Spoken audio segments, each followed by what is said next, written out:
धन दौलत हमेशा हमारे पास नहीं रहती। ज्ञान और शिक्षा ऐसे अनमोल खजाने हैं जो हमारे पास हमेशा रहते हैं।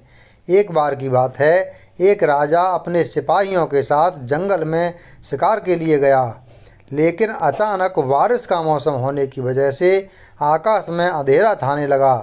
राजा अपने महल से भटक गया और सिपाहियों से अलग हो गया। भूख, प्यास और थकावट की वजह से उस राजा की हालत बुरी हो गई थी। राजा बहुत परेशान हो गया, लेकिन कुछ वक्त बाद राजा को 3 बच्चे दिखाई दिए। तीनों बच्चे काफ़ी अच्छे दोस्त लग रहे थे।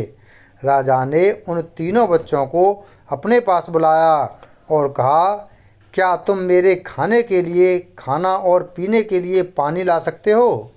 ये सुनकर तीनों बच्चों ने कहा, जी, हम अभी घर जाकर आपके लिए कुछ लेकर आते हैं। ये कहकर तीनों बच्चे अपने गांव की तरफ भागे और अपने अपने घर से राजा के खाने के लिए काफ़ी कुछ ले आए।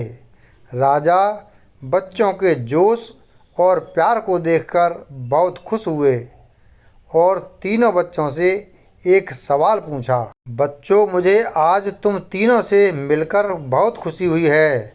तुम अपने जीवन में क्या करना चाहते हो? मुझे बताओ, मैं तुम्हारे लिए कुछ करना चाहता हूँ। बोलो, तुम्हें क्या चाहिए? ये सुनकर तीनों बच्चे कुछ देर तक सोचते रहे और फिर थोड़ी देर में उनमें से एक लड़के ने कहा, मुझे धन चाहिए। मैंने कभी 2 वक्त की रोटी नहीं खाई, कभी अच्छे कपड़े नहीं पहने, इसलिए मुझे सिर्फ धन ही चाहिए। राजा ने कहा, ठीक है, मैं तुम्हें इतना धन दूंगा कि तुम हमेशा खुश रहोगे। ये सब सुनकर इस बच्चे की खुशी का ठिकाना नहीं रहा। अब दूसरे बच्चे की बारी थी, तो राजा ने दूसरे बच्चे से पूछा, बताओ, तुम्हें क्या चाहिए? दूसरे बच्चे ने कहा, मैं चाहता हूँ कि मुझे एक बंगला और घोड़ा गाड़ी मिल जाए, क्योंकि मेरा घर छोटा है और बहुत बुरी हालत में है। ये सुनकर राजा ने कहा, ठीक है, मैं तुम्हें बंगला और घोड़ा गाड़ी दूंगा। अब तीसरे बच्चे की बारी थी, तो राजा ने तीसरे से पूछा, बताओ, तुम्हें क्या चाहिए? तीसरे बच्चे ने कहा, मुझे ना धन चाहिए ना ही बंगला, मुझे आप ऐसा आशीर्वाद दीजिए कि मैं विद्वान बन जाऊं और शिक्षा पूरी होने के बाद अपने देश की सेवा करने के लायक बन जाऊं। अब राजा ने तीसरे बच्चे की बात सुनी। राजा तीसरे बच्चे से बहुत खुश हुए और राजा ने उस तीसरे बच्चे के लिए सर्वोत्तम शिक्षा का इंतज़ाम करवाया। तीसरा बच्चा बहुत मेहनती था, इसलिए दिन रात एक करके उसने पढ़ाई की और बहुत बड़ा विद्वान बन गया।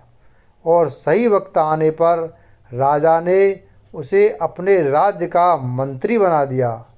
अचानक राजा को सालों पुरानी वो घटना याद आ गई। राजा ने मंत्री से कहा, कई सालों पहले तुम्हारे साथ जो 2 बच्चे थे, अब उनका क्या हाल है? मैं एक बार चाहता हूँ कि तुम तीनों से एक साथ फिर से मिल लूँ। एक काम करो, अपने तीनों दोस्तों को कल खाने पर आमंत्रित कर लो। मंत्री ने अपने दोस्तों के पास ये संदेश भेज दिया। अगले दिन तीनों दोस्त राजा के सामने उपस्थित हुए। राजा ने कहा, आज मैं तुम तीनों को फिर से एक साथ देखकर बहुत खुश हूँ। राजा ने मंत्री के कंधे पर हाथ रखकर कहा, इनके बारे में तो मैं जानता हूँ, तुम दोनों मुझे अपने बारे में कुछ बताओ। ये सुनकर जिस लड़के ने धन मांगा था, उस लड़के ने कहा, महाराज, मैं बहुत परेशान हूँ। आपने जितना धन मुझे दिया था, उतना धन पाकर मैं बहुत आलसी हो गया और मैंने बहुत सी बेकार चीज़ों में अपने धन को बर्बाद किया और मेरा बहुत सारा धन चोरी भी हो गया। इसलिए मैं आज उसी हालत में हूँ जिसमें आपने मुझे पहले देखा था। ये सुनकर राजा ने दूसरे लड़के से पूछा, बताओ, तुम कैसे हो? दूसरे लड़के ने जवाब दिया, महाराज, मेरा भी कुछ ऐसा ही हाल है। मैं तो अपने बंगले में बहुत खुशी और सुकून से रह रहा था, लेकिन कुछ वक्त पहले आई बाढ़ में मेरा सब कुछ बर्बाद हो गया। मैं भी उसी हाल में हूँ जिसमें आपने मुझे पहले देखा था। ये सब सुनकर राजा ने कहा, अब इस बात को हमेशा याद रखना कि धन दौलत संपत्ति हमारे पास हमेशा नहीं रहती, लेकिन ज्ञान और शिक्षा ऐसे अनमोल खजाने हैं जो हमेशा हमारे पास रहते हैं और इसे कोई चुरा भी नहीं सकता। अगर तुम शिक्षा में विद्वान बन जाओगे तो धन और संपत्ति अपने आप तुम्हें मिल जाएंगे। कहानी से सीख। धन पाने का लालच हर किसी को होता है। हर कोई चाहता है कि वो अच्छे घर में रहे, अच्छा खाना खाए और अच्छे कपड़े पहनकर एक सेठ की ज़िंदगी जिए।